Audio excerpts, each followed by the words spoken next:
Welcome back to another episode. We have a pretty good sized harvest coming up today, but first we'll do a quick little run in the caverns.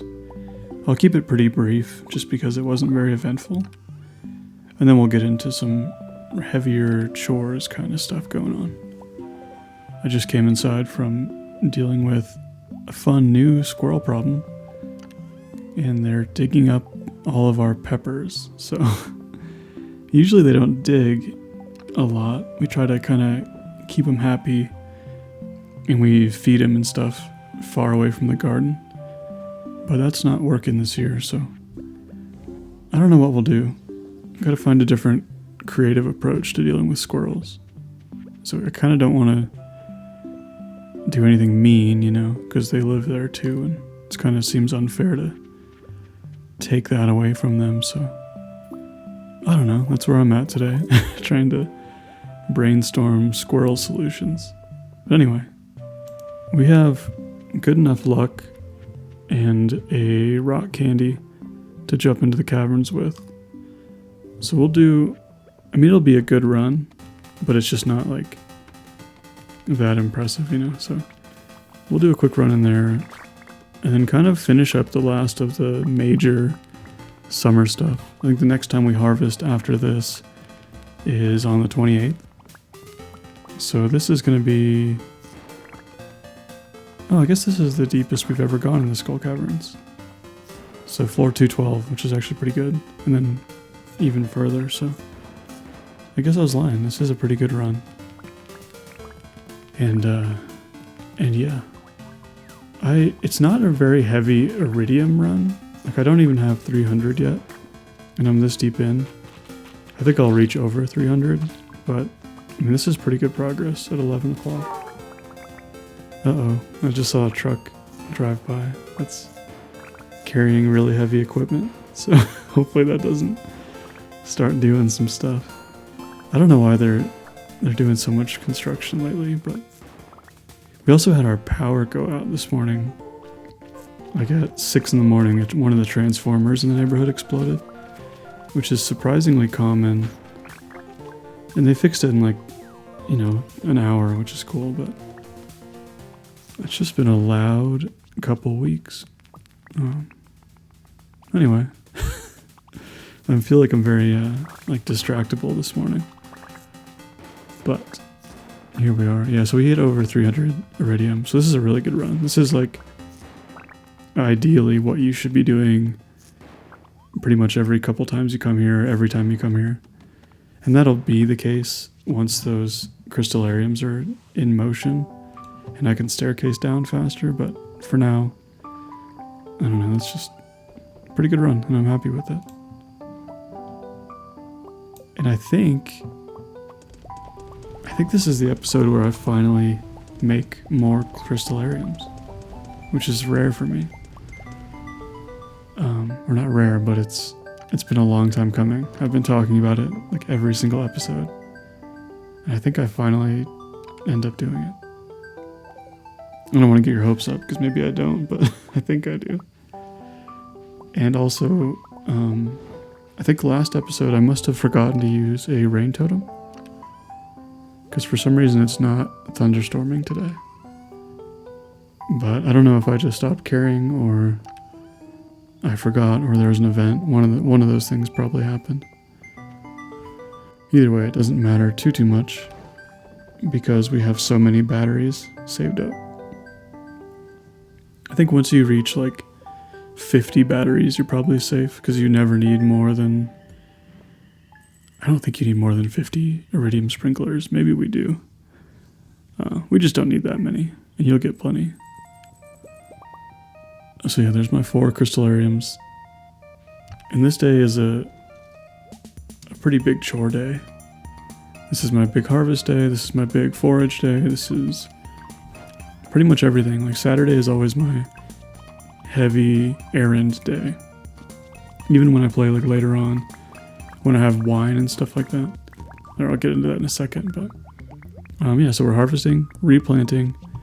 We're gonna build our first wine shed. We're gonna forget to give some gifts, as usual.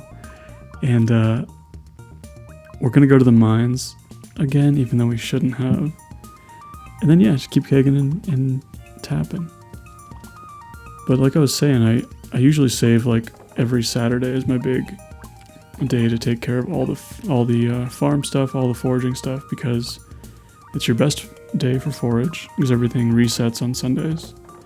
And then I usually like to have my wine and ancient fruit harvestable on Saturdays, just for efficiency's sake, I guess, or for like cleanliness's sake. So yeah, that's what Saturdays are usually like for me, in general when I play this game. So I got my starfruit harvested. I just cut it all out because you know what that looks like. And I have to replant it all. I don't have quite enough seeds. I think I'm short by maybe like 5 or 10. But it looks like I'm short 150. But that's because there's a pretty good chunk that we can't harvest. Or we could harvest, but it's not necessary because we forgot to water it that one first day. Or ran out of time. Anyway, I feel very scattered today. I don't know if you can tell. And then, so I'll put the shed just kind of down and out of the way. I don't have space for it right now, but I can always move it later, so that's really not a big deal. I usually keep my buildings lined up on the far right edge, so they're kind of out of the way, and I can build a nice little path to them. And then later on, I'll rearrange them so it looks a little bit nicer. But I'll build one more shed as well. That way I can have 2 full sheds of kegs at some point, and then potentially a 3rd shed for jars. But I might also just use the quarry for that. It just kind of depends on how I'm feeling. Sometimes I like to fill the quarry with kegs and jars, just because it's kind of a useless area, in my opinion. I get that you can get some mystic nodes or rare minerals there, but you get so much of that stuff if you're doing frequent cavern dives that it's not really worth having a full section of town for. Something else to think about, if it's how you want to play, is to keep upgrading your tools as you're doing this. If you want, you can keep upgrading your watering can, or any other tools really, all the way up to iridium. It's not necessary, it's extra money, but some of them can be really helpful, especially the iridium hoe can be really helpful. And then iridium axe can be kind of nice to have, even though I kind of don't like it, because if you accidentally chop a certain tree like 3 times, it takes it down, which is a bummer. And yeah, so yeah, I planted my stuff. I ran a little bit short, so I did have to go to the desert to pick up like 6 of them. But again, that's not that big of a deal. On these errand days, there's a lot of forgiveness in your route, and a lot of forgiveness in efficiency, at least in my opinion. You can run it with perfect efficiency, but it's really like, it feels mentally taxing to keep running a mundane day over and over again, trying to squeeze the absolute most out of it. And it can be nice if you play every single... Oh, I put that pomegranate in such a bad spot. It's satisfying to do if you play your whole run like that. But for the most part, this run has been pretty casual. So I'm not going to start now by like trying to maximize every single piece, you know. I'll just min-max the most important stuff. And that pomegranate tree, I don't actually even know if it'll grow because it's right against the wall. Hopefully it will. But there's just nothing you can do about it. Once it's down, it's down. And I'm not going to restart for something like that. If I need a pomegranate tree, I'll go buy one. Yeah, you know, it is what it is. So yeah, I got my extra seeds. I bought 1 extra, which worked out because it fit there. This is also, I think today or tomorrow, is the last day I can plant forage seeds, because they take 7 days to grow. So anything down that's foraged now won't get replanted. It'll just get pulled up and then it'll be empty dirt. So that little kind of ugly patch next to the water there is going to end up being emptier and emptier. I don't know if I've mentioned the coffee at all. But I tend to stockpile coffee, beans, and eventually when I have all my kegs in a good spot, I'll do one little run of coffee, cook it up into espresso, and then I won't have to deal with diamonds anymore. It's something to do. If you get an early coffee bean, it's worth doing. Especially if you're grinding out the burglar ring by killing the dust sprites, you're more likely than not to get a coffee bean. So yeah, so right there, I just checked my friendship, and I forgot to give a gift. So I don't know why I even checked that, but just to remind myself that I forgot, I guess. And anyway, yeah. So that was my day. I don't know, it was pretty uneventful for the most part, but I got all the stuff I needed to get done. And I think this is, like I mentioned before, like I don't really need a lot of money going forward. I'll need money for wheat. I'll need money for some additional deluxe speed grow and money for pumpkins. But all of that together, I don't even think adds up to one single starfruit seed batch, you know? Like I think that's 350k. And I think the pumpkins, wheat, and deluxe speed grow only adds up to like, I don't know, maybe 200k total. And I already have 65,000 and plenty of time. You know, I have 7 days to get that money, so we're kind of coasting now. Obviously we want, you know, decent runs. Like this one's pretty good, I guess, so far. But we're really not going to stress out about anything. And I think that's kind of the misconception with some of the min-max runs. Is it always seems super stressful, but as long as you're good at like accepting mistakes and accepting that not everything goes to plan, it doesn't end up being that stressful. With the one exception, if you are truly trying to eliminate every single one of those mistakes, then it becomes a whole nother nightmare. But if you're cool with like a pretty casual run, it's really not bad. It's just as stressful as, or it's just as relaxing as a normal playthrough almost. Which at this point, I don't even really know how to play Stardew normally, or like more casually. I hate like saying that phrase casually because it always sounds really like not dismissive, but it kind of sounds rude sometimes. Like people say, "Oh, you're a casual" or whatever, but I don't know. It has such baggage for such a small word. Either way, I don't know how to play in a more relaxed fashion. I've played in a very sweaty way, and that's just my style, I guess. Even on like some of these challenge runs I'm doing, which are nonsensical in general, I still play them like really min-maxy and kind of weird. Ooh, I think I'm doing it. Yes. If I can navigate, there we go. Crystallariums. So I think I made...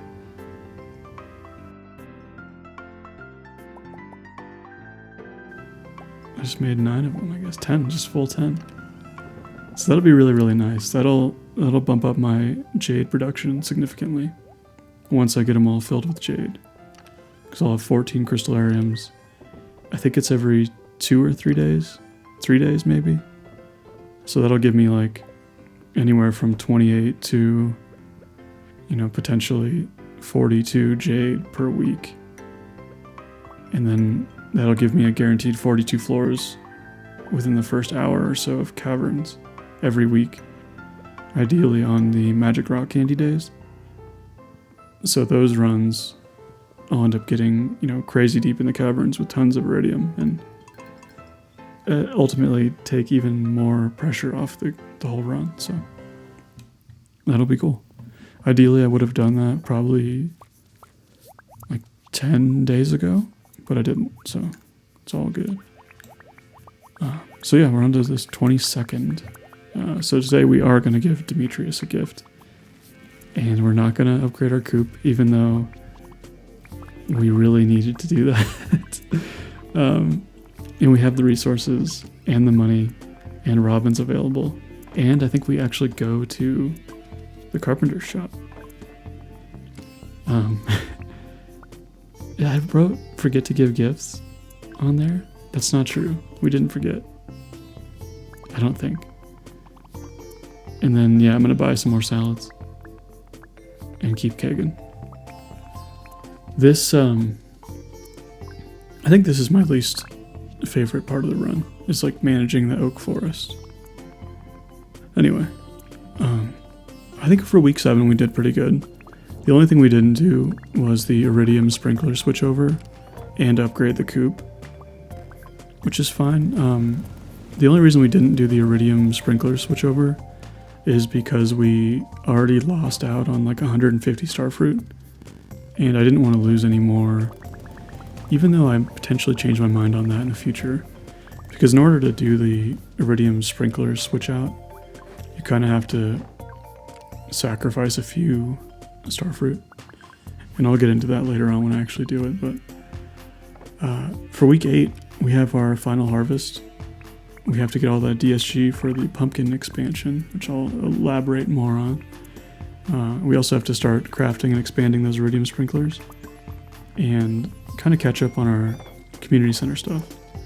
We also, most importantly, have to plant the wheat crop on the 28th. That will carry over into fall. And then we got to save enough money for pumpkins and hopefully upgrade that coop. So basically we're gonna, here's the fall plan, basically, is we are gonna swap out all the quality sprinklers for iridium sprinklers, which will give us, you know, an additional few hundred spaces, I think. Just because of one, eliminating the sprinklers will open up, like, what is it, 78? No, over 100 right there, over 100 starfruit. Or not starfruit, oh my goodness. It'll eliminate like the 100 sprinklers or whatever, which will allow for another 100 pumpkins. And then we'll expand it further to get as many pumpkins as we can fit. I'd like something like an extra 1,000 pumpkins. And the iridium sprinklers are best because it gives you a better chance at the giant crops, which are worth quite a bit, or quite a large amount of pumpkins from each one. So we're gonna do that. I don't know. Let me check something real quick. So yeah, the only other thing, like I mentioned, was the wheat carryover. And the only reason the wheat is so important is that it will carry over the deluxe speed grow with it.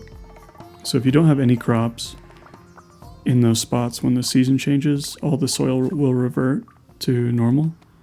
And if you have a crop in there when the seasons change over that dies, like a starfruit, for example, will not survive in the fall, so it'll just die out and the soil will revert to normal. But wheat, since it can be grown in summer and fall, it will keep growing and thus keep the deluxe speed grow, and I won't have to drop 906 additional deluxe speed grow and rehoe and retill all those spots.